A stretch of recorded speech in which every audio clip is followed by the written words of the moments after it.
Bonjour à toutes et à tous. Nous revoilà pour une quatrième émission de nos causeries, bavardages, papotages de filles, femmes, mères. Voilà tout ce qui est relationné à la maternité, que ce soit la grossesse, l'accouchement et l'éducation ou faire face à un bébé. Donc, je suis toujours avec Alice Turquet, hypnothérapeute spécialisée, passionnée sur ce sujet, comme moi-même, qui est autour de la naissance. Salut Camille et bonjour à tous. Donc aujourd'hui, on a suivi l'ordre chronologique en fait pour vous donner toutes les pistes de travail, de réflexion possibles et inimaginables. On retrace mon propre parcours de maman de 4 enfants, commencé à avoir un bébé à 25 ans et mon dernier à 41 ans. Donc quatre enfants élevés dans des conditions complètement différentes, chacun, ce qui permet de vous offrir un éventail d'expériences qui puissent vous toucher, chacun à sa manière. Donc nous repartons avec cette quatrième émission. On va essayer de faire un petit peu plus court, d'être plus concis parce qu'on s'emballe parfois. Évidemment, on papote. Donc, je vais vous raconter l'histoire de ma grossesse pour mon deuxième enfant, Andrea. Donc, je vous plante les décors. Oui. J'avais 30 ans. J'étais maman de Maloé, qui avait 4 ans. Je vivais seule avec ma fille Maloé. Le papa n'était pas là. J'étais sur mon propre bateau, donc au Sénégal, en Casamance, dans une rivière. Donc toujours le même bateau. J'avais mon propre bateau que j'avais acheté au Cap-Vert. Voilà, Exactement. celui dont tu nous as parlé. Voilà, exactement. Avec ma petite fille. Et bien évidemment, ce qui devait arriver arriva. Je tombe amoureuse d'un beau Français qui construit un campement avec des Casacais, des gens de la Casamance. Et cric, crac, croc, on se met ensemble. Et à l'époque, je n'avais pas de contraception. C'est-à-dire que j'avais eu quelques aventures avec certaines personnes, avec certains hommes, mais je faisais très attention à mes périodes de fertilité. Et ça a marché pendant 4 ans. Donc tu prenais ta température? Non, je notais le premier jour de mes règles. Donc je laissais passer une semaine où voilà, à partir de ce moment-là, je comptais que ma fertilité était à peu près aux alentours du 14e jour. Donc je savais que 5-6 jours avant 14 jours et 5-6 jours après 14 jours, je ne laissais pas un homme éjaculer en moi. Donc je prévenais, si j'avais un compagnon, je le prévenais en disant non, non, tu te retires. Et ça a bien marché pendant 4 ans. Tu avais des cycles réguliers? Oui, assez régulier, oui, oui. Disons que c'était pas toujours 28 jours exactement, mais j'étais entre 27, 26. Donc j'essayais de calculer large en me disant, bah voilà, je sais que pendant mon cycle, au moins, j'ai 2 semaines où je laisse pas un homme faire en moi. Et donc, oui, la majorité du temps en fait. Mais qui est quand même un gros, Oui. voilà, une grosse période du temps. Tout à fait, tout à fait. C'est contraignant pour l'homme, mais bon, moi, c'était comme ça. Comme j'avais pas de relation régulière, j'avais pas l'envie de prendre la pilule. J'avais pas eu l'occasion ni l'envie de me mettre un appareil dans l'utérus, comment ça s'appelle? Le stérilet? Un stérilet, voilà, merci, j'avais le nom en anglais. Donc voilà, moi ça me correspondait bien. Sauf que du coup, c'était pas très très fiable puisque je connaissais donc ce fameux monsieur au Sénégal. Ça faisait à peine un mois que je suis tombée tout de suite enceinte. Donc malgré la méthode. Malgré la méthode. Donc tu penses que du coup ton ovulation s'est décalée? Il y a eu soit il avait des spermatozoïdes ultra résistants, soit mon ovulation s'est décalée. Et en fait, là où j'aurais dû me douter, mais à l'époque on n'en avait pas parlé, c'est que lui, il avait déjà plusieurs fois mis des femmes enceintes. Et les femmes n'avaient jamais gardé les bébés. Et je crois que c'était pas une fois, c'était plus. Donc ça, je l'ai su qu'après. Quelle que soit l'erreur, c'est une très très très belle erreur. Il n'y a pas de problème là-dessus.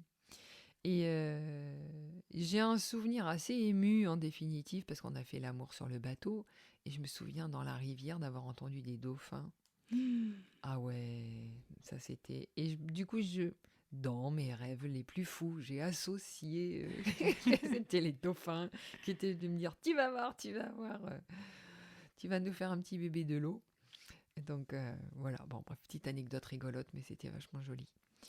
Et donc, je me balade dans le village, j'aidais à construire le campement et tout ci, tout ça. Et les femmes du village, j'allais chercher l'eau comme elles, au puits et tout ça. Et elles me regardent et puis elles rigolent. Je dis, qu'est-ce qui se passe?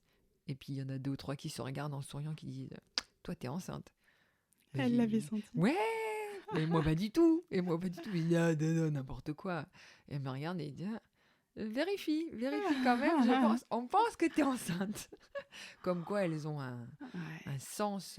Et de l'observation voilà. et un ressenti aiguisé, Ouais. justement parce que là-bas, il ne doit pas y avoir beaucoup de tests. Mais oui, mais non. Mais ça coûte des sous. Voilà, c'est un village où il n'y avait pas de voiture, il n'y avait pas d'électricité. Il y avait une petite boutique de rien du tout, mais ils mangeaient du riz, du poisson, et ils allaient chercher 3-4 trucs. Ils avaient des potagers qu'ils faisaient eux-mêmes. Donc, me voilà partie dans la grande ville de Ziguinchor, la grande ville, où il y avait... Non, c'est pas une grande ville, je rigole.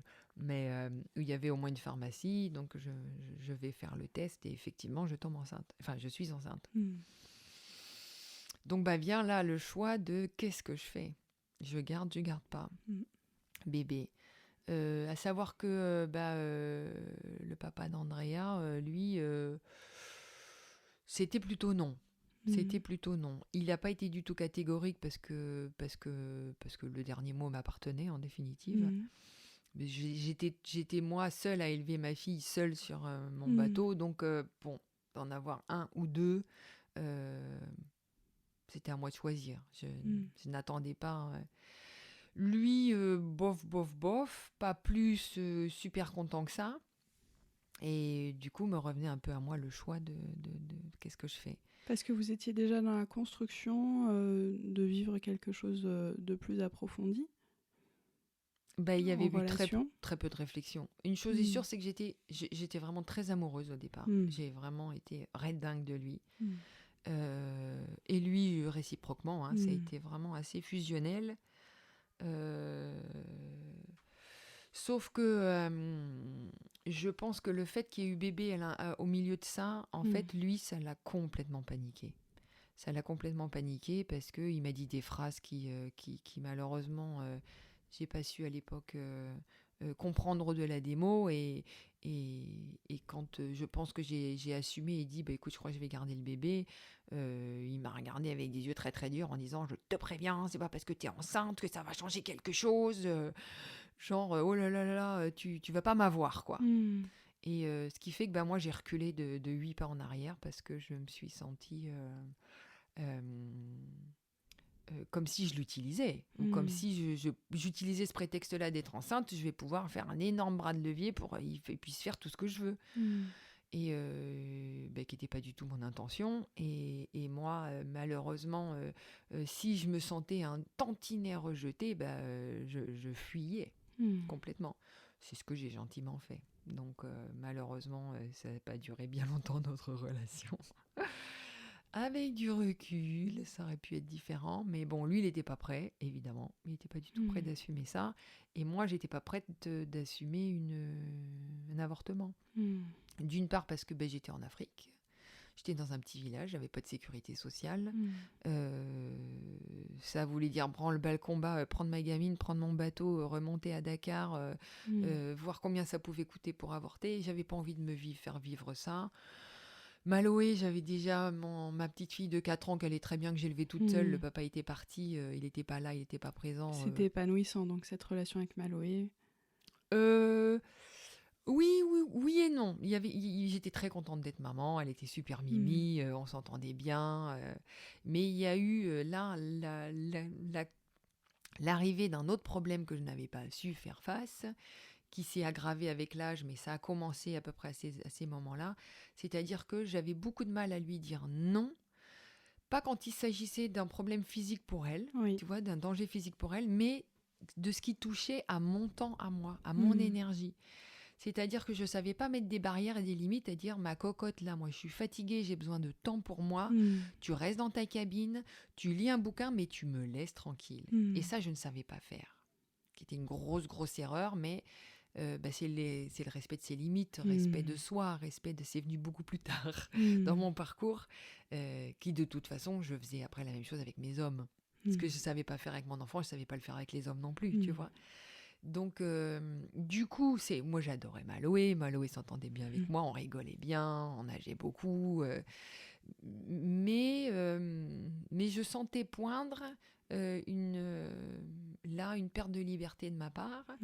Et du coup, le problème de ce comportement-là, il y a beaucoup de femmes qui ont ce problème-là, et que moi j'avais, et qu'il a fallu que je fasse face, et j'ai mis beaucoup de temps avant d'y faire face, qui fait que ça avait pris beaucoup d'ampleur, qui fait que j'ai libéré beaucoup de violence à ce moment-là, parce que j'avais accumulé en fait de la colère contre mon enfant, qu'elle n'ait pas su d'elle-même comprendre. Mais c'est pas possible, un enfant c'est son boulot, c'est de tester les limites des parents, et que les parents mettent ses propres limites. Et si moi je les mettais pas, personne ne pouvait faire pour moi, à part autre que moi. Donc si tu veux, il y avait déjà ce problème-là du coucher. Tu vois, je l'endormissais, je lui lisais un bouquin, je lui caressais la tête pendant des heures, et il suffisait que ce soit pas assez profond le sommeil, qu'elle se réveille, et pof, je sois obligée. Donc ça me frustrait, parce que j'avais l'impression de perdre mon temps, et que j'avais envie de prendre mon temps à moi pour faire d'autres trucs, tu vois. Donc déjà, pointait ici des petits trucs des petits grains de sable dans le rouage, on va dire, que je considérais pas très grave, parce que de manière générale, elle était en pleine santé, elle allait bien, elle était super vivante, l'extérieur, on arrivait à vivre bien, mais à l'intérieur de moi, il y avait ce petit problème-là de pas lui dire, écoute, pendant 3 heures, tu te débrouilles, moi, je prends mon temps pour moi. Je savais pas faire ça. Donc il y avait ce problème-là qui avait commencé avec Maloé, mais sinon le reste était super cool. Et donc je me sentais prête à lui offrir aussi un petit frère. Oui. Tu vois, ça m'embêtait d'avoir une fille unique. Parce que je me disais, peut-être justement avec ce petit problème qui pointait, me dire, oh là là, si c'est trop fusionnel, si c'est trop, si je mets trop mon attention sur Maloé, c'est pas forcément sain, c'est bien d'avoir une triangulation, tu vois. Ouais. Donc j'ai décidé de garder bébé. Le papa d'Andrea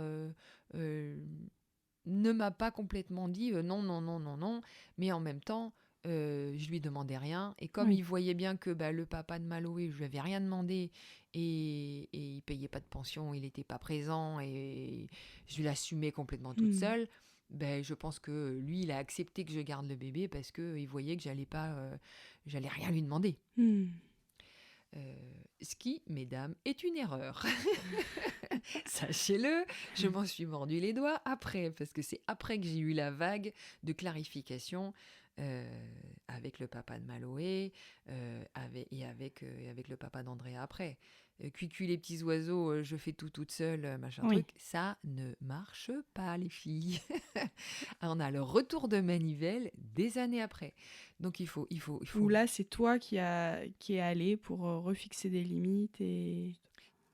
Oui, c'est parce que j'ai pas eu le choix, parce que comme avec le papa de Maloé par exemple, j'avais jamais fait de papier au niveau légal qui disait que j'avais la garde, parce qu'on était en Afrique, parce qu'on était en voyage, parce que lui il en avait rien à faire, donc je me suis dit il va jamais m'embêter. Sauf qu'un jour, il est tombé sur une femme qui a voulu faire un enfant et qui a dit bah oui, mais quand même j'aimerais bien qu'il ait une grande sœur. Et à ce moment-là, il a voulu récupérer Maloé en disant j'aimerais bien que Maloé vienne passer 6 mois avec nous, alors que pendant 2 ans, on n'en avait pas entendu parler. Pas du tout, tu vois. Et moi, naïve et idiote, oh c'est super Maloé, tu vas voir ton papa, gna gna gna. Je paye le billet d'avion, je l'envoie en France pour qu'il puisse la voir. Bon, en définitive, il ne pouvait pas 6 mois parce qu'il avait changé ses plans, patati patata. Donc au moment où moi je devais la récupérer 1 mois après, il me l'a jamais renvoyée. alors qu'il était en France et moi j'étais au Sénégal, et que le deal était qu'il me la renvoie. Et qui fait que j'étais obligée de prendre un avion, d'aller la récupérer en France. Et ça a été une galère sans nom parce que il a gardé, il voulait pas que je reparte, il a gardé le passeport. Et moi, il a fallu que je reste 6 mois en France, alors que j'avais pas du tout prévu ça, pour avoir la garde de Maloé, pour prouver que je pouvais avoir la garde de Maloé. Oui, donc compliqué. Ah oui, non, ça c'est encore une autre histoire. On pourra faire des podcasts avec les embrouilles du tribunal. Donc ça, j'ai aussi un très très très gros panier d'infos. Donc pour Maloé, et pour la première, et puis pour le deuxième. Ça a été pas exactement la même chose, mais embrouille. Parce que là, tu étais au début, le fait de rien lui demander. Voilà, tu vois, je me disais, bon, on fait à la cool, moi je m'en occupe, j'assume tout, je leur demande rien. Est-ce qu'il a reconnu Andrea, du coup le papa numéro 2, non. Oui. Non, il n'a pas reconnu Andrea. Il n'a pas reconnu Andrea. Alors, c'était compliqué parce que... du coup, j'ai un peu obligée de mêler ma vie privée à mes histoires de grossesse. Donc, je raconte. Donc, quand lui, il m'a dit que en fait, le bébé, j'allais pas l'avoir avec l'histoire du bébé, que ça n'allait rien changer entre nous, il m'a jamais offert à ce moment-là de rester avec lui en Casamance et qu'il allait prendre soin de moi. Donc moi, je me retrouvais toute seule avec mon bateau, ma fille et mon bébé dans le bidon, avec un homme qui, je sens, me rejette et veut pas du tout me soutenir. Il y a un moment, moi, il fallait que je travaille. Donc, je suis rentrée avec mon bateau à Dakar, parce que j'avais un boulot là-bas, pour 2-3 mois. J'ai envoyé ma gamine Maloé en France voir son père. Tu vois, je payais le billet d'avion parce que je voulais qu'ils restent ensemble, se voir un petit peu, plus ma famille. Et sauf que le papa d'Andrea est remonté avec moi à Dakar sur le bateau en me faisant une tronche pas possible.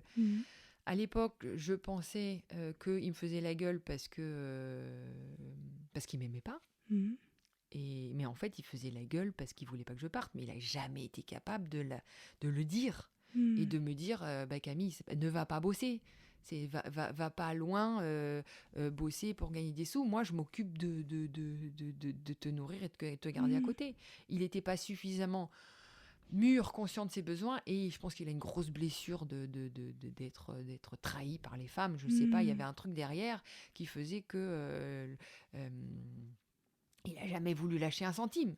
Tu vois, il y a eu un truc comme ça qui faisait que nos comportements nous ont éloignés naturellement.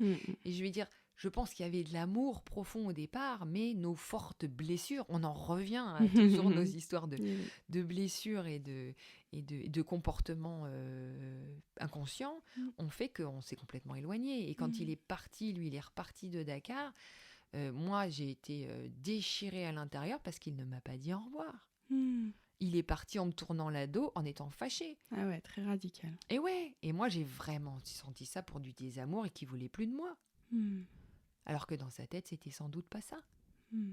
Tu vois ? Du coup, moi, je me suis retrouvée un peu tombant de haut avec... genre, oh là là là là, faut un peu arrêter les conneries, Camille. Donc là, enceinte de combien de temps ? J'étais enceinte de 4 mois. 4 mois. Et une aventure un peu... Là, c'est pas mal de parler de ça parce que j'étais enceinte et donc j'étais avec mon bateau. Quand on est remonté à Dakar, on a mouillé dans une rivière on a mis l'ancre dans une rivière qui s'appelle le Siné Saloum, et j'ai mis mon ancre et est arrivée une tornade. Et comme il y avait très très très peu de fond et que c'était de la vase, il y avait 2 mètres de fond, j'étais persuadée que le bateau allait tenir, si tu veux, qu'il allait pas déraper, ça s'appelle. Et donc j'ai été sur le bateau d'à côté pour tchatcher, c'était des bateaux copains. Et la tornade est arrivée et j'ai vu mon bateau qui a dérapé et qui est allé à la côte. Bon, heureusement, c'est de la vase, donc il s'est pas du tout abîmé. Sauf que moi, ni une ni deux, avec mon gros bidon de 4 semaines, de 4 mois, 5 mois, j'ai nagé, j'ai été tirer mon ancre, pousser mon bateau. Le papa d'Andrea est venu m'aider, mais il connaissait pas très très bien mon bateau, donc il savait pas trop comment faire. Et là, j'ai eu des forces surhumaines, malgré le fait que j'étais enceinte, tu vois. ou remonter l'ancre, Ouais, pris le sacrée dinghy. puissance. Ouais, voilà. Donc, et puis j'ai eu aucune conséquence négative. J'ai vu que ça me tirait un peu sur le ventre, mais je faisais hyper gaffe. Donc, pas d'inquiétude. Hmm. Tu vois, pas d'inquiétude, j'allais très très bien. J'ai eu beaucoup de stress parce que j'avais peur de perdre ma maison, parce que mon bateau était Oui. ma maison. Mais ça le faisait. Ça le Hmm. faisait. Donc voilà, vous n'avez pas d'inquiétude de ce niveau-là. Donc du coup, me voilà, plus de bonhomme, toute seule, avec mon gros bidon. Hmm. Malo est parti en France. Et puis, voilà, un peu sensation d'abandon, de Ouais. solitude, de oh là là, il faut que j'arrête les conneries. C'était un petit peu ça que j'avais dans la tête. Camille, il faudrait peut-être que tu te poses, que tu arrêtes les conneries. T'as vu ta vie comme c'est bordélique? T'as vu un peu le bazar que c'est? Va peut-être falloir un peu te calmer, quoi. Et puis je me sentais seule, Hmm. effectivement, même si, tu vois, le papa d'Andrea, il n'était pas là. Bref, entre-temps, évidemment, arrive un autre marin, histoire de marin toujours, 50 ans. Moi j'avais 30 ans, 30 ans. Mhm. 50 ans, médecin, euh, pédopsychiatre, Hmm. et le mec qui en impose. Tu vois, qui sait tout, qui a vraiment des positions claires, tati tato, et Une structure rassurante. exactement, exactement, et qui tombe amoureux de moi avec mon gros bidon et qui me dit, bah écoute, lui il avait 2 grands enfants Mhm. qui n'étaient pas très très loin de moi, mais ça va, j'étais un petit peu plus vieille. Ah. Donc quelque part l'image aussi du papa qui était là. Hmm. Et donc moi, je me laisse complètement, parce qu'il me dit, la figure rassurance, sécurité, il me dit, ben voilà, moi je te prends en charge. Hmm. Je te prends en charge, toi, ton bateau, ta gamine, il n'y a pas de problème, je sais faire, je suis prêt, je m'engage, Hmm. je suis là, et tout l'opposé des 2 premiers que j'avais Hmm. eus, tu vois. Et je me suis dit, mais là, je vais peut-être pouvoir poser mon sac à dos, je vais peut-être pouvoir. Et donc tous les 2, lui, il était belge. Donc on est remonté en Belgique parce que c'est pareil pour accoucher au Sénégal, c'était compliqué parce Hmm. qu'il y avait que des structures de cliniques de Libanais qui faisaient des césariennes en permanence ultra médicalisées, Ouais. ou alors l'hôpital public au Sénégal, euh, pas du tout confortable, Hmm. un peu à la chaîne. Ouais. J'avais pas envie de me faire vivre ça, et surtout je voulais, si vous avez suivi l'histoire du premier accouchement, avoir absolument personne entre mes jambes au moment du 2e accouchement pour pas leur faire pipi dessus. Donc donc on avait décidé de remonter en Belgique, de trouver une sage-femme qui faisait des accouchements à domicile et de préparer l'accouchement. Oui. Ce qu'on a fait. Entre-temps, quand le papa d'Andrea a vu que moi j'avais trouvé quelqu'un et que j'étais partie, ben là il s'est remanifesté en disant, je veux reconnaître bébé, je veux Mhm. reconnaître bébé. Et donc moi j'aurais sans doute accepté, sauf que celui qui a reconnu Andrea, le médecin, il a dit, écoute, le problème c'est que si on lui donne des droits, Hmm. il faut qu'il assume un peu les devoirs. Comme ce qui s'est passé en fait avec le papa de Maloé. Hmm. Je lui ai donné la paternité, je lui ai donné aucun devoir, mais le jour où il a pu faire valoir ses droits, ben moi j'étais prisonnière. C'est Hmm. exactement l'histoire que j'ai racontée. Oui.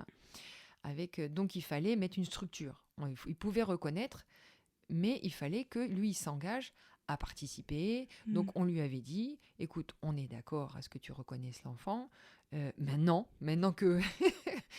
qu'on avait dit que non, il veut bien que oui. Mais du coup, on va chez un notaire et puis on fait un contrat, comme quoi, tu participes moitié-moitié aux frais, tu donnes une pension, tu prends ton enfant tant de temps et tout ça. Hmm. Et à partir du moment où on a commencé à mettre des conditions, il a verbalisé en disant, vous voulez que j'achète mon bébé, c'est dégueulasse ce que vous faites, et on n'a plus entendu parler de lui. Avec le recul, j'aurais dû assumer le fait que il y a pas de papa. Mais bon, j'étais amoureuse, ça se passait bien, tout allait bien, et lui voulait assumer, ça m'embêtait de pas avoir de papa pour Andrea. Donc à l'époque, j'ai fait ce choix-là en pensant que Mmh. c'était le meilleur. Avec le recul, Mmh. j'aurais préféré mettre pas de papa et puis voir avec le temps ce qui se passait. Mais bon, c'est comme ça, c'est fait, c'est fait. Donc, on a planté le décor. Ensuite, donc me voilà en Belgique. On avait trouvé une maison à louer, une sage-femme. Donc la sage-femme qui habitait à 1 heure de chez nous. Il n'y avait pas énormément de sages-femmes qui faisaient des domiciles. Donc je prends rendez-vous avec elle, je la vois et c'était très rassurant la manière dont elle a géré l'interrogatoire. J'aimais bien les questions qu'elle posait, qui faisaient beaucoup de sens. Et puis au moment de l'examen, j'ai un souvenir assez impressionnant où elle me fait un toucher vaginal et tout de suite elle se met à sentir ses doigts pour voir si la flore était saine ou pas. Et je trouvais cet acte hyper rassurant parce que très naturel. Ancestral. Tu vois, il y avait un côté, j'aurais jamais pensé qu'effectivement, ça puisse avoir des implications. Évidemment, si tu as une flore qui avec des bactéries qui sont pas saines, tout ci, tout ça. Bon, donc, c'est marrant, j'ai ce souvenir-là. On a juste eu un petit souci à ce moment-là, j'ai eu un souci. Filippo, donc, était médecin. Oui. Qui voulait être présent au moment de l'accouchement. Lui, il était super excité à l'idée de faire un accouchement, tu vois, il n'en avait jamais fait. Et donc, de me suivre et de faire un accouchement à domicile, pour lui, c'était vraiment un beau cadeau que je lui faisais. Même si ce n'était pas le sien, il le prenait comme le sien. Et donc, et le problème, c'est que la sage-femme ne voulait pas que ce soit lui le médecin. Parce qu'elle disait que à partir du moment où il y avait de l'émotion dans le jour de l'accouchement, il ne pourrait pas prendre les bonnes décisions. Et donc, lui, on lui a enlevé son rôle. Et il n'était pas d'accord. Donc il a commencé à avoir une discussion entre les deux, moi au milieu, oui mais non, mais si tu fais ça, eh ben, tu vas pas pouvoir prendre les bonnes décisions, oui mais c'est quand même mon bébé, ma femme, il faut quand même que moi j'intervienne, et ta. Et on était arrivé à je sais plus quel accord, en disant qu'on ne ferait pas venir l'autre médecin, tant qu'il n'y aurait pas une situation à risque, et que si jamais la sage-femme décidait qu'il y a une situation où il fallait prendre des décisions compliquées, elle ferait appel à son propre médecin. Comme ça, 2 serait mieux qu'1. Sauf que moi qui déteste le conflit, qui préfère fuir que d'affronter, qui préférait, j'ai un peu évolué, je m'étais dit, franchement dans ma tête, la sage-femme, je vais la faire venir, mais au dernier moment. J'avais pas envie, tu vois, pendant 6 heures, d'avoir les deux qui se lançaient dans la même pièce ou dans le même appartement. Tu vois le truc Donc ça plante le décor aussi pour la suite. Clairement. Tu vois Paramètre important. Ouais, paramètre super important. Comme quoi, hein, c'est fou que la réalité de notre vie dépend, est super conditionnée par tous ces petits puzzles qui se mettent en place avant, oui, quoi. Clairement. On ne peut pas contrôler, c'est impressionnant, quoi. Énormément de paramètres. Ouais, énormément de paramètres dans les accouchements, c'est clair. Et que sur les 4, même si j'avais voulu faire à l'identique, c'est pas possible. Je ne peux pas faire pareil. Parce que de toute façon, tu n'es plus la même. Exactement. Et ouais, on pense pas de la même manière, on réagit pas de la même manière. Donc, des trucs aussi importants quand je suis arrivée en Belgique. Donc, Filippo a toujours voulu que je fasse des analyses de sang. Voir si j'avais pas de soucis, patati patata. Donc, je me suis pliée, pas de problème, tout allait très bien, bilan sanguin parfait. Je crois que j'ai même pas fait d'écho. Je crois pas avoir fait d'échographie. Ah oui. Je crois pas avoir fait d'échographie. Je me souviens plus du tout, mais j'ai pas souvenir d'être. Ah si. Je suis repartie en France voir ma mère, visiter la famille, et là effectivement à l'hôpital de Cherbourg. Ah oui, parce que je me suis inscrite à la sécurité sociale en France. C'était ça le truc, où je suis revenue. Et pour avoir la sage-femme me disait, bah oui, mais moi, il faut que je sois couverte au niveau sécurité sociale. Donc, je peux pas vous accoucher si vous n'avez pas un minimum de sécurité sociale. Et comme j'étais française, j'ai fait un peu le même truc. Je suis arrivée en France en disant, bah voilà, à 6 mois de grossesse, j'ai pas de sécurité sociale. Donc, on m'a donné la sécurité sociale. Je crois pas avoir touché les allocs parce que je ne les ai pas demandé. J'avais pas forcément besoin, comme j'avais des sous, tu vois. Et là, effectivement, j'ai fait une échographie à 6 mois à Cherbourg et il m'a dit, vous voulez savoir le sexe? Je lui ai dit oui. C'était un petit garçon. Yes. Donc voilà. C'était mon petit Andrea qui arrivait. Alors là, du coup, le lien au bébé, est-ce que c'était similaire à la première grossesse? Est-ce que tu tâtais toujours ton ventre pour voir la position du bébé? Ah oui, oui, oui, complètement. Est-ce qu'il y a eu des choses qui ont évolué entre la première et la deuxième sur ta relation au bébé? Non, non. Sauf que je le sentais que c'était un petit garçon. Donc ça, c'était rigolo. Je sentais qu'il y avait une petite quéquette dedans, là, qui a une autre énergie. Non, par rapport à mon corps, par rapport au toucher, exactement la même chose. Faire vachement gaffe à mon alimentation. Il y a juste eu le problème quand j'étais en Belgique, donc arrivée dans la maison en Belgique à partir de 6 mois et demi, 7 mois ou 6 mois, je sais plus. Ben là, le problème c'est que j'étais plus chez moi et j'avais rien à faire et qu'on était en hiver. Du coup, j'avais pas de potager à verre. Enfin, à l'époque, je m'occupais pas trop des jardins, mais du coup, je me retrouvais dans un petit appartement avec Maloé que je mettais à l'école du village. Mon bonhomme qui était parti faire des chantiers avec son fils qui travaillait dans le coin et qui avait des chantiers d'aménagement de maison. Donc lui, il voulait gagner un peu des sous. Donc me voilà toute seule là. Et ben, je préparais à manger. Et puis, j'avais pas de voiture parce qu'on n'en avait qu'une seule. Donc c'est Filippo qui l'utilisait. Donc, puis j'étais dans un petit village où il n'y avait pas de boutique, tu faisais pas de courses. Et donc, j'ai pas mal grossi. Pas énormément, mais c'est de mes 4 grossesses, là où j'ai vraiment senti que j'avais pris. Alors, le problème, c'est que je me pesais jamais. J'imagine que je devais avoir pris peut-être 13-14 kilos. Tu compensais beaucoup avec la nourriture? Ton comportement alimentaire avait vraiment changé? Ou c'était le fait de pas bouger? Pas bouger, le froid, pays. Je me souviens, du coup, j'ai essayé de cuisiner des bons petits plats pour faire plaisir à mon homme. Je me souviens d'avoir fait des tartes aux poires chocolat avec de la crème fraîche dessus. Tu vois, des trucs riches. En plus, on avait son fils qui passait régulièrement dîner à la maison. Donc, et puis quand il fait froid, c'est pas du tout la même alimentation non plus que quand t'es en bateau, t'es sous les tropiques où il fait chaud, où t'as envie de manger 3-4 salades et c'est suffisant.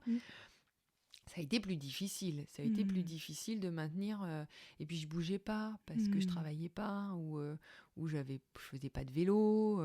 Je marchais un petit peu, j'allais me balader, mais pas tant que ça.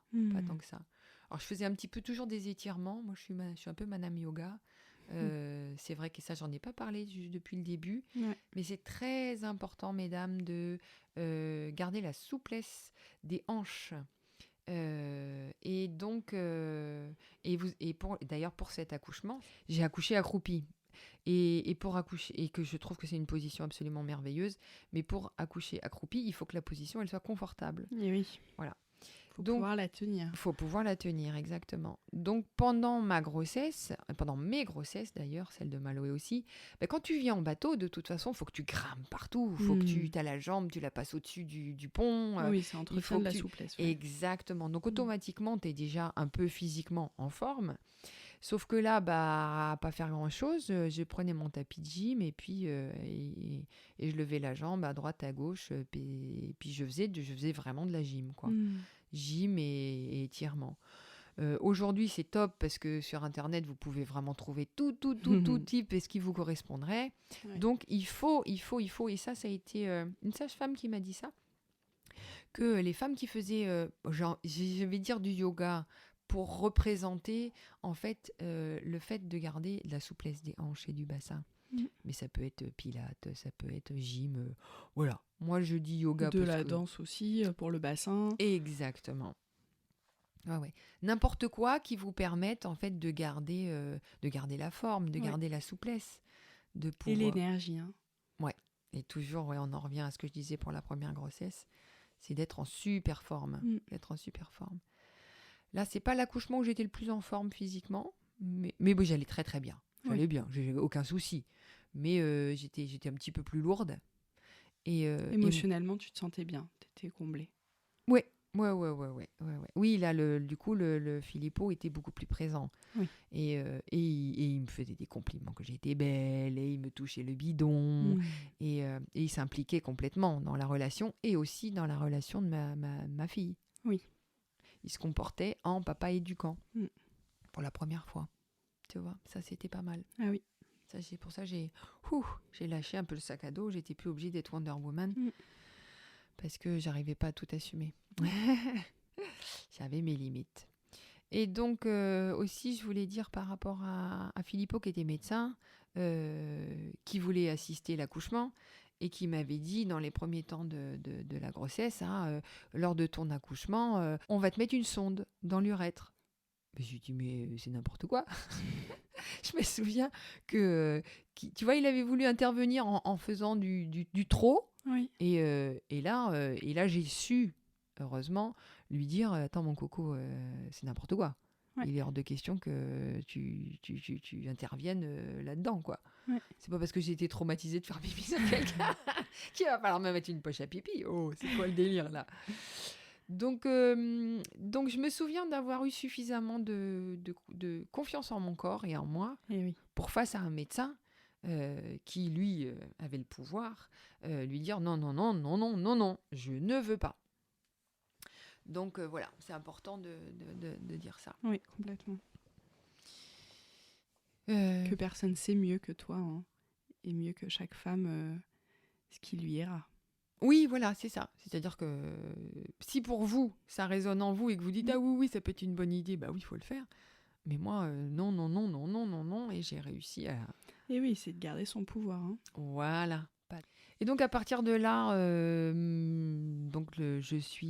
c'était en hiver, hein. Andrea est née le 2 janvier. Donc, le fait d'être toute seule, ça me permettait aussi de lire pas mal. Et donc, j'ai lu beaucoup de livres pour la première fois. J'ai lu pas mal de bouquins sur la grossesse, l'accouchement, patati patata. Et ce qui m'est resté vraiment, je crois, gravé comme information dans ma tête, c'est un livre, et la sage-femme donnait plein d'exemples de femmes qui avaient accouché. Et je me souviens de 2 ou 3 exemples où elle disait, bah oui, une patiente qui était dans un ascenseur bloqué et elle a fait son bébé toute seule dans la cage d'ascenseur. Un autre exemple d'une femme qui conduisait et qui allait je sais pas où, et elle s'est retrouvée toute seule en voiture et qu'elle a fait son bébé toute seule en voiture. Et un autre exemple comme ça où j'ai eu l'intuition que à partir du moment où les femmes, elles étaient seules et qu'elles n'avaient pas le choix, et ben elles sortaient leur bébé toute seule. Oui, elles trouvent les ressources à ce moment-là. Voilà. Et ça, je trouvais ça, waouh, pas mal, elles sont trop fortes, les nanas, c'est génial. Je voulais pas le faire toute seule, mais je me disais, j'avais déjà en moi une petite graine qui disait, en fait, on peut, tu vois. Quand t'as pas le choix, bah tu le fais. Bien sûr. Toute seule. Et donc, ça a conditionné la naissance d'Andrea. Toi, tu as des... en parlant de bouquins, là, on en a discuté un petit peu. Alors, il y a beaucoup de très bons livres, hein, vraiment passionnants. Il y a Isabelle Brabant qui a écrit Une naissance heureuse, bien vivre sa grossesse et son accouchement. Maïti, alors je vais essayer de bien prononcer son nom, Trelaune. C'est avec une préface de Michel Audin. Donc, J'accouche bientôt, que faire de la douleur. Il y a Intime naissance, Choisir d'accoucher à la maison. Et puis après, il y a des films vraiment passionnants aussi, qui sont très émouvants parce que on s'imprègne vraiment de l'ambiance. Il y a le film L'arbre et le nid. Il y a un autre film d'un Japonais qui est un médecin qui accompagne les femmes dans la forêt à accoucher aussi de manière traditionnelle. Et il travaille beaucoup à l'entretien du corps. Donc, et les femmes continuent à couper du bois avec leurs gros bidons, à laver les murs comme traditionnellement au Japon. Donc, ce film s'appelle Jean Pain et c'est le docteur Yoshimura. Comment t'écris, Jean Pain ? Genpin. Ok, Jean Pain. Voilà. Donc c'est un papa très émouvant, à l'ancienne. Et il y a un autre film qui s'appelle Entre leurs mains. Donc c'est un reportage sur 4 sages-femmes en France qui accompagnent des femmes pour des accouchements à domicile. Voilà, ça s'appelle Donner vie à domicile. Voilà, très touchant aussi parce qu'on s'imprègne de l'atmosphère qui est très authentique. Qui est cocooning, Oui, tranquillou. les lumières basses et puis ce processus qui est à chaque fois évidemment différent. Ces ambiances qui sont différentes en fonction de chaque femme et de chaque couple et de chaque maison et de chaque envie. Voilà. Mais il y en a beaucoup d'autres. Hein. Évidemment, tu as parlé de Michel Audin, de Le Boyer, qui a écrit des livres passionnants. Voilà, on vous mettra les références en dessous de cet audio. Et puis surtout, allez vers les livres qui vous parlent, qui vous appellent. Ouais. Et à savoir aussi que quel que soit le choix de l'accouchement qu'on fait, j'ai envie de dire qui peut le plus, peut le moins. C'est-à-dire que c'est pas parce que vous avez décidé de faire à l'hôpital en césarienne parce que vous avez des soucis de santé au départ, que vous pouvez pas apprendre toutes ces choses-là, que vous pouvez pas envisager ou de connaître le processus du corps, comment ça se fait tout seul. Tout à fait. Et c'est pas parce que on n'a pas décidé de le faire à domicile qu'on peut pas aussi le faire de manière naturelle à l'hôpital. Ça peut être un peu plus compliqué avec les stimulations extérieures et le fait que les médecins ont tendance à vous montrer le chemin, même si vous voulez prendre un autre chemin, Donc de se positionner, de recréer sa bulle, c'est parfois plus compliqué avec des paramètres. Oui, des paramètres extérieurs. C'est ça. Mais bon, vous pouvez quand même toujours vous imprégner. Moi, c'est ce que racontait, c'était trop drôle, ma copine, là, Jamie, qui est enceinte, et sa sage-femme, la médecin accoucheur, lui racontait que elle a eu une femme d'Afrique qui est venue accoucher à l'hôpital, sauf qu'elle n'a jamais voulu se mettre sur les étriers. Elle a fait sa rebelle. Elle a fait sa rebelle et qu'elle a, du coup, la médecin accoucheur était super en colère en racontant l'histoire, mais en disant elle a fait son bébé comme ça, par terre, devant nous on pouvait rien faire. Et que le bébé allait très bien. Et en fait, tu peux, si tu as la foi en toi, tu peux tout à fait, dans un cadre où tu es protégé, donc à l'hôpital, c'est ce qu'elle a fait cette dame-là, pondre ton enfant toute seule en disant aux médecins, les médecins ne peuvent pas t'obliger, t'attacher et te tenir et te mettre sur les étriers. Moi, je trouvais ça génial. Oui. Et peut-être que la différence de culture, justement, l'a aidée à elle rester dans son envie. Et... Tout à fait. Pour elle, c'était tellement évident qu'il fallait faire comme ça qu'elle l'a fait à l'hôpital parce que les médecins l'ont dit de faire à l'hôpital, mais elle l'a fait comme elle faisait chez elle. Puis c'est quand même un moment où on n'a pas trop envie d'être en conflit. Hein. C'est un moment où on a besoin d'être dans son intériorité et de devoir être dans le dialogue, être en conflit ou sentir une tension ou une animosité. Ça peut quand même être compliqué. Donc c'est bien à ce moment-là aussi que le père puisse faire tampon. Oui. Vraiment, c'est aussi son rôle de vous protéger et de lui communiquer avec le personnel et de lui faire passer le message de ce dont vous avez envie. Ouais. Mais je pense qu'il y a vraiment moyen en douceur, à partir du moment où vous dites toujours au corps médical « ça va bien, ça va bien ». Ça va bien. Jusqu'à présent, ça va bien. Ils vous laissent tranquille. C'est juste quand vous commencez à perdre le centre, à commencer à avoir peur, à commencer à... dès qu'il y a des doutes, du coup, d'avoir le personnel médical juste à côté, ça facilite grandement le fait qu'eux, ils prennent en charge et puis à leur manière. Oui, tout à fait.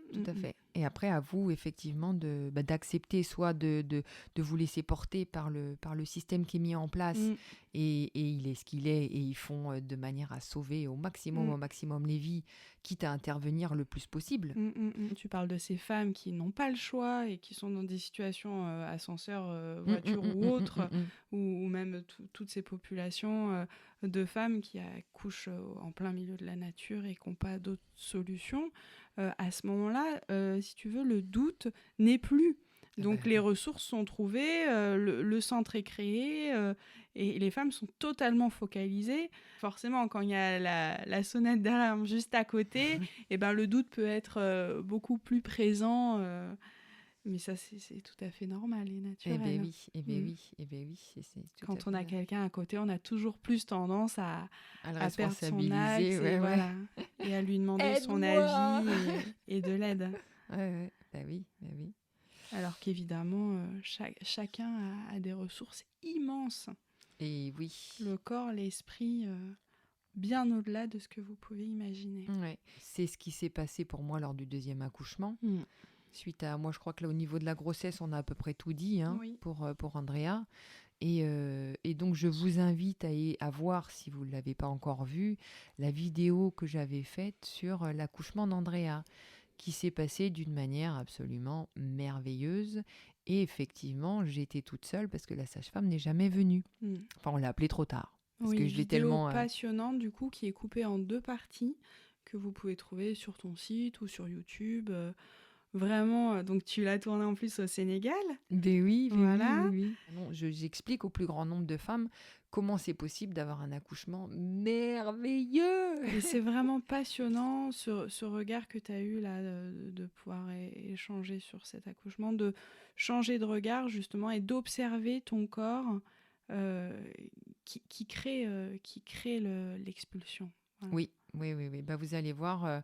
Après, on en parlera peut-être dans Oui. une autre émission. Mais effectivement, comme je me suis retrouvée toute seule, il a fallu que je trouve les ressources. Oui. Et les ressources ont été de faire confiance à mon corps. Ouais. Et bien au-delà du mental, bien sûr. Ouais. Il a fallu que je fasse taire mon mental et que je laisse faire mon corps. Et effectivement, mon corps, c'est un petit peu après ce qu'on dit et ce qu'on raconte à tout le monde, c'est que c'est le corps qui fait le boulot. C'est pas nous. Mais la difficulté, c'est de le laisser faire. Et voilà, de faire taire le néocortex avec les peurs et patati patata, et de revenir au cerveau reptilien archaïque. Et moi, mon moyen que j'ai trouvé à ce moment-là a été de me toucher le clitoris, qui fait que ça doit stimuler des zones archaïques du cerveau, en fait. Et les hormones de bien-être, de sérénité, les endorphines, la dopamine, la sérotonine. Voilà. Ça agit directement sur le cerveau, sur ces récepteurs de plaisir, bercés par des hormones apaisantes. Voilà. Bah oui, c'est ce qui s'est complètement passé. Et du coup, mon corps a réagi de manière extrêmement plaisante. C'est-à-dire que je ne ressentais plus du tout de douleur au moment de l'expulsion du bébé. C'est-à-dire juste que le cerveau ne peut pas ressentir à la fois le plaisir et à la fois la douleur. Donc, quand vous ressentez du plaisir, mesdames, du coup, ça inhibe les sensations qui peuvent être apparentées comme douloureuses. Ouais, tu peux pas et être dans la douleur et être dans le plaisir. Et oui. Mais ça, c'est super de le savoir. Eh ben oui. Du coup, moi, j'ai chanté complètement parce que j'ai senti que je perdais pied, que je paniquais et que j'avais pas le droit de paniquer puisque j'étais toute seule et qui récupérait mon bébé si je paniquais, tu vois.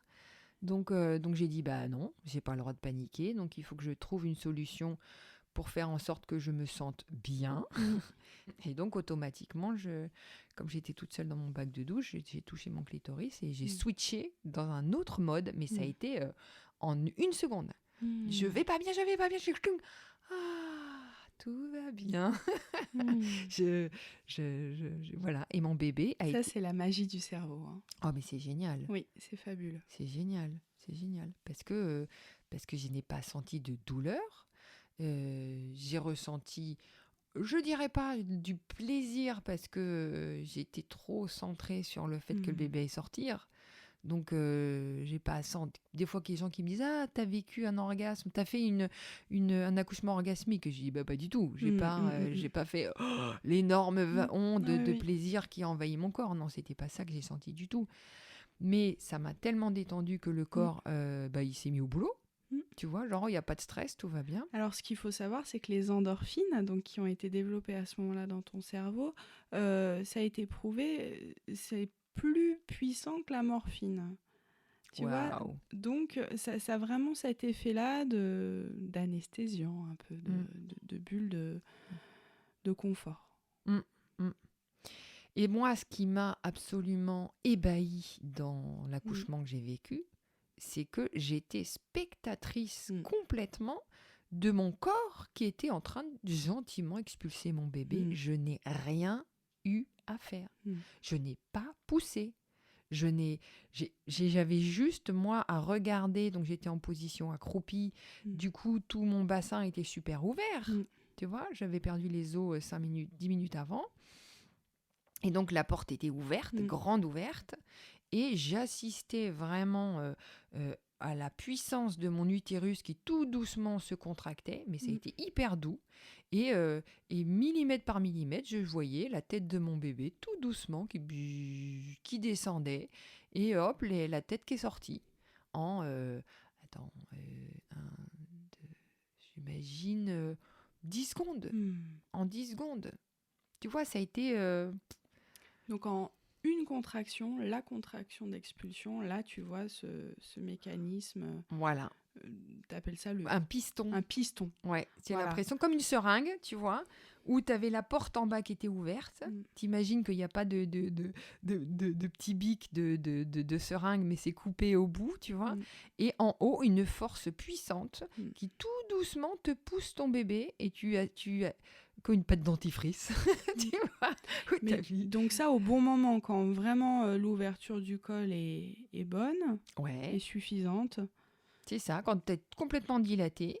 Et toi-même, tu observais l'ouverture de ton col, du coup, les étapes de dilatation. Est-ce que tu contrôlais ça pendant ton accouchement ? Pas du tout. Pendant la période d'ouverture du col, donc qui est la phase des contractions, moi, ce que je faisais, c'est que je me détendais. J'acceptais les contractions. Et c'est ça qui a été très différent du premier accouchement. C'est que plus ça tirait, et plus je disais « Yes, il y a la porte qui s'ouvre !» Et plus ça tirait fort, plus je disais « Allez, vas-y, ouvre !» Et à chaque... Tu allais avec. Voilà, à chaque contraction, j'étais là « Vas-y le corps, vas-y, ouvre, tire, le plus vite !» Quelque part, le plus vite ça se passait, plus j'acceptais, plus vite le travail allait être fait. Et ce qui est vrai. Et là, tu l'as aidé en marchant ton corps, en faisant des positions. Est-ce que tu avais un ballon à l'époque ? Comment tu faisais ?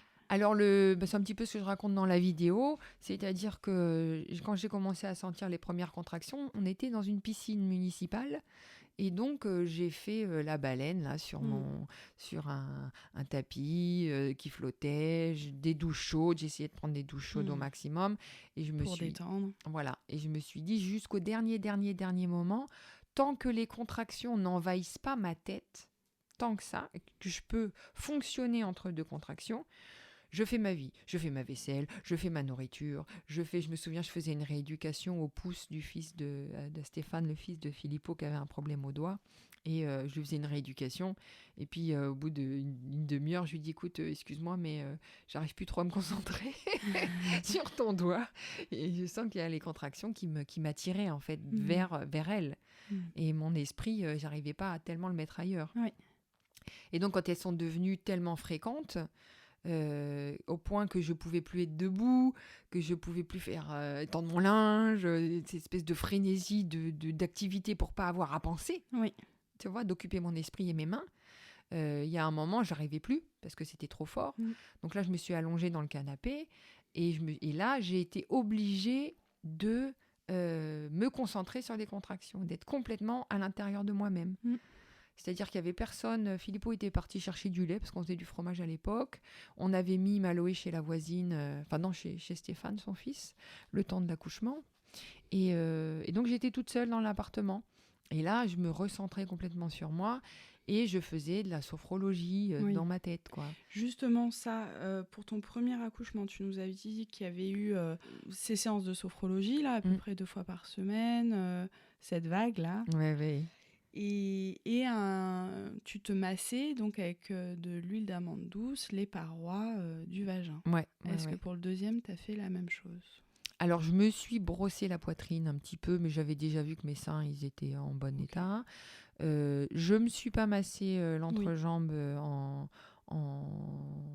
avec de l'huile d'amande. Parce que je considérais que le passage du premier avait été déjà bien fait, que j'avais rien abîmé. Non, je me souviens pas d'avoir fait ça. Ok. Puis même au moment de l'accouchement, ça a été tellement rapide que je pensais, en fait, pour le premier accouchement, la sage-femme m'avait mis au moment de passage de la tête du bébé de l'huile d'amande douce. Donc je m'étais dit bêtement que la sage-femme allait s'en occuper, tu vois, ou que c'est elle qui allait gérer ce truc-là au moment de l'expulsion du bébé. Sauf qu'évidemment, elle n'est jamais venue. Donc là, relaxation, sophrologie. Voilà, exactement. Se détendre. Voilà, et accepter et bénir chaque contraction. Chaque contraction qui venait. Les favoriser aussi par les positions, hein, parce que j'ai pas mal de retours de femmes qui, pour résister, entre guillemets, un peu à la douleur, en évitant d'aller vraiment dans cette sensation qui peut être douloureuse, et du coup, c'est beaucoup plus long. Parce que ça ralentit le processus d'ouverture, d'ouverture du col, de dilatation. Je suis rentrée dans... Alors, j'aime pas dire douleur, j'aime bien dire étirement. Parce qu'effectivement, la limite est très ténue entre... Il y a un moment où tu sens que ça tire peut-être un petit peu trop, tu vois. Donc, quand ça tire trop, bah oui, ça commence à faire mal. Mais c'est comme si tu es hyper tendu et que moi, en tant que masseuse, je fais des massages, je sens les gens qui grimacent. Et c'est vraiment limite entre ça fait mal, mais ça fait un peu du bien quand même, mais ça fait très, très, très mal. Eh bien, je dirais que les 2 dernières secondes de l'étirement est trop fort. Donc, effectivement, ça fait mal. Mais ça fait mal 2 secondes. Et à partir du moment où tu sais pourquoi ça te tire trop, parce que ça t'ouvre la porte qu'il faut quand même... elle a été fermée pendant des années et qu'il faut un peu dérouiller tout ça. Il faut l'ouvrir, il faut forcer pour l'ouvrir. Ton muscle force pour ouvrir. C'est pas toi qui fais. Toi, il faut juste que tu te dises merci. Du coup, c'est super encourageant de sentir ça, ces 2 secondes d'étirement. Et oui, si tu te mets dans l'état d'esprit à dire oh là là, ça tire tellement fort que ça va aller super vite et que c'est chouette, même si aïe, ça fait un petit peu mal, on risque pas de mourir d'avoir mal. C'est juste les muscles qui tirent tellement fort qu'on n'en a pas l'habitude, et notre cerveau, si on n'est pas armé pour accepter la douleur, oui, dans ces cas-là, vous vous faites faire une péridurale.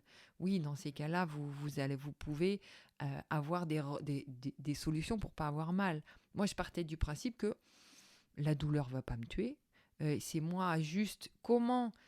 Si j'accepte pas la douleur, ça s'appelle la souffrance. C'est ça.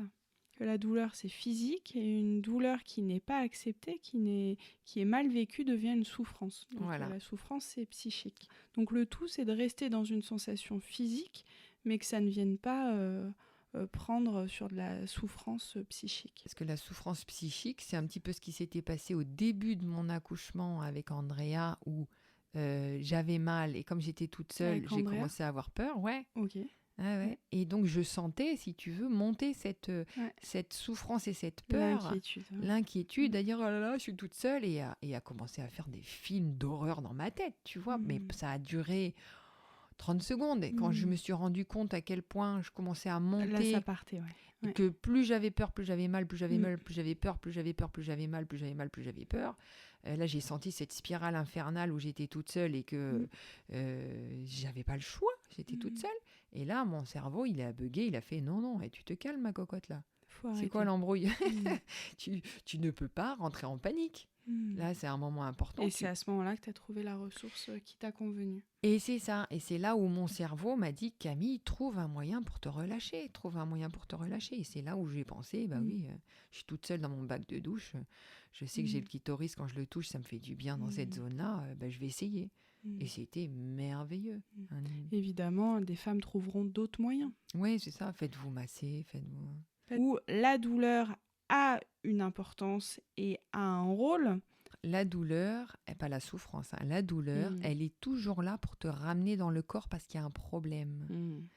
Et que si tu te casses une jambe, si tu avais pas mal, tu marcherais sur ta jambe cassée, tu abîmerais encore plus le corps. Donc ça, c'est pour te rappeler tes limites. Rappeler qu'il y a une zone où il ne faut pas aller. La douleur, elle est toujours là pour te ramener dans ta priorité du corps. Et là, c'est un moment où c'est hyper bénéfique de sentir ces sensations. Alors, je crois que c'est pour ça que tu enfanteras dans la douleur, c'est-à-dire que tu es obligé d'être 100% relié à ton corps. Et c'est le seul moyen que ton corps il a de te ramener à lui. Tu vois la notion ? Ouais. Et que si t'avais pas mal, bah, ça se trouve, t'irais dans les prés, hop, tu pondrais ton bébé, il traînerait par terre. J'exagère. Non, mais c'est hyper intéressant. Oh bah mince, oh bah qu'est-ce qui s'est passé ? J'ai un bébé par terre.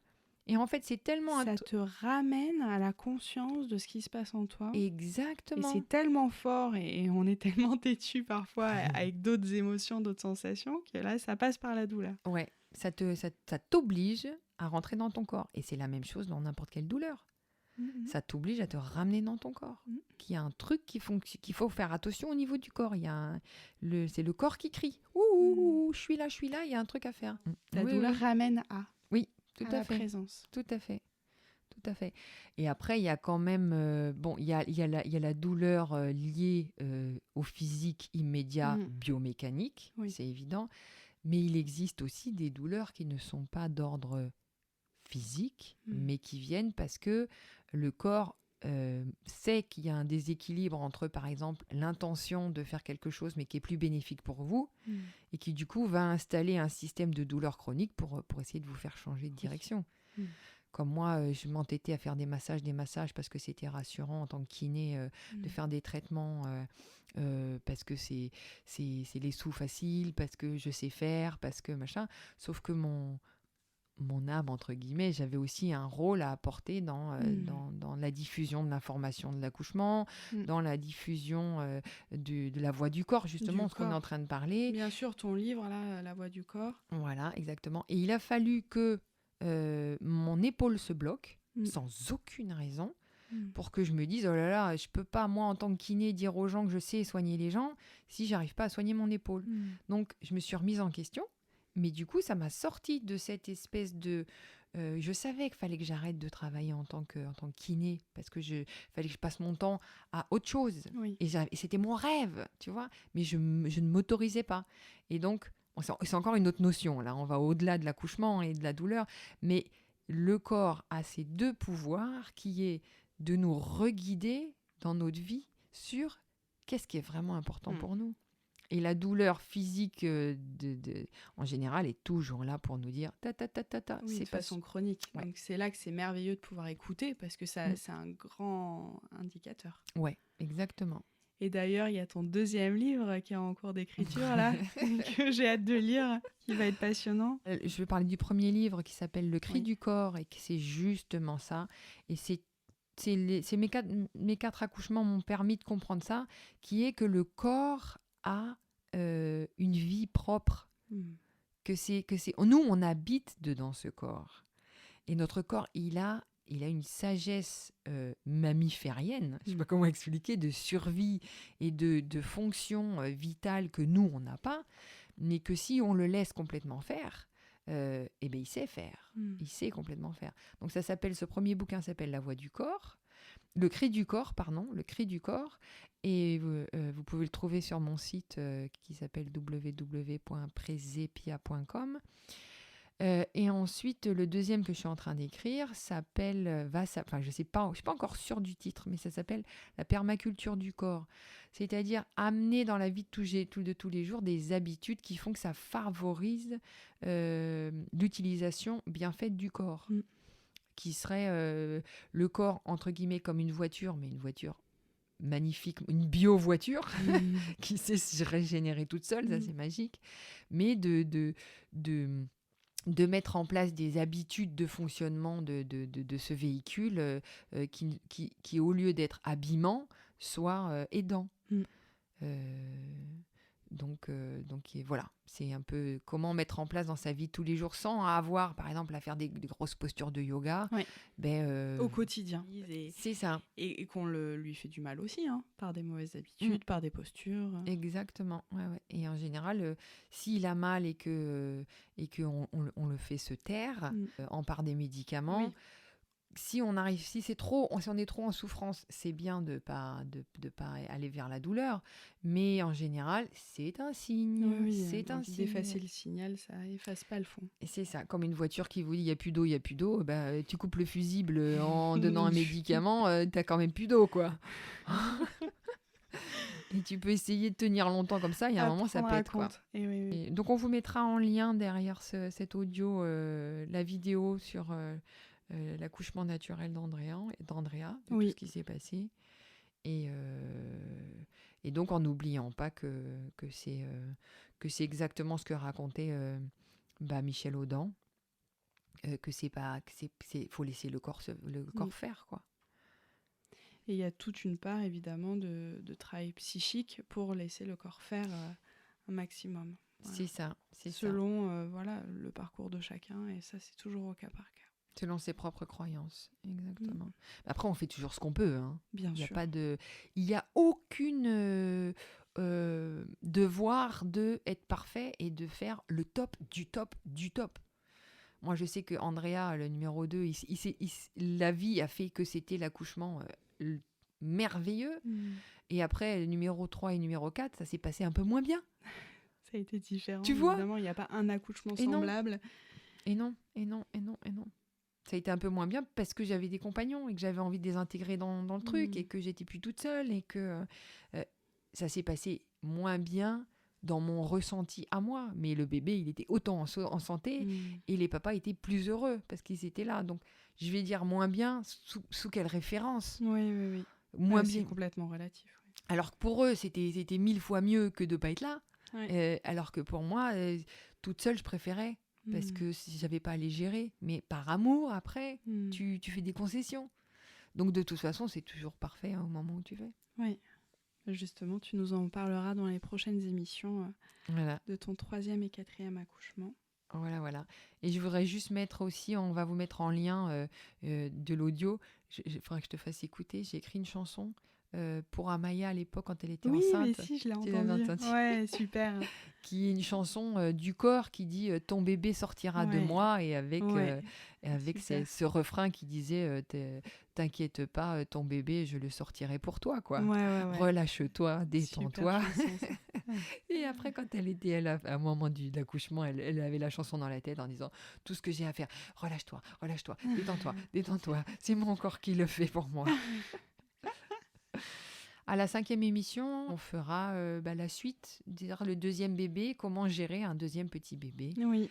Et vous allez voir, j'étais pas mal en voyage, donc c'est aussi rigolo de savoir les essentiels. Qu'est-ce qu'un bébé a besoin de manière essentielle dans des domaines et des pays différents. Et... Super. Ouais. Donc c'est retour à c'est quoi les bases. Fabuleux. Merci beaucoup encore une fois, Alice. Merci Camille pour ces partages. Ouais, avec grand plaisir. Et puis à une prochaine fois. Oui, à très bientôt. Prenez soin de vous. Prenez soin de vous, de vos bébés, de vos grossesses, de vos maris un peu aussi. Ciao. À bientôt.